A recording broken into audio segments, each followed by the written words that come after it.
বন্ধুরা, সম্পর্কের কোন টানাপোড়েনের মুখোমুখি সুদীপা, আদিত্য ও পরমা। কারণ সবাই সবার মতো করে কষ্ট পাচ্ছে, কেউই বিয়ে করে সুখী নয়। তো বন্ধুরা, আজকের নতুন পর্বের আপডেটে কি ঘটতে চলেছে তা জানতে হলে পুরো ভিডিওটি না টেনে একটি লাইক দিয়ে সম্পূর্ণ দেখতে থাকুন।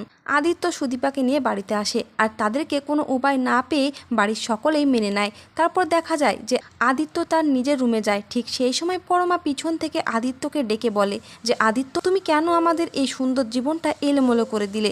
আর কেনই বা তুমি কথা দিয়ে কথা রাখলে না? তবে পরমার উত্তরে আদিত্য বলে যে, আমি সত্যি কি কোনো কথা দিয়েছিলাম পরমা তোমাকে? আমাদের মাত্র দুদিনের দেখা। এই বলতে আদিত্য সুদীপাকে দেখতে পায়, কারণ আড়াল থেকে সুদীপা তাদের সমস্ত কথা শুনতে থাকে।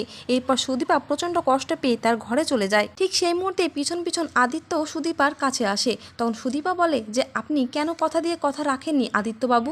এই বিয়েটা আপনি কেন করলেন? তখন আদিত্য সুদীপার কোনো প্রশ্নের উত্তরই দিতে পারে না। আর এইদিকে পরমা আদিত্যকে প্রতারক ভেবে চোখের জল ফেলতে থাকে।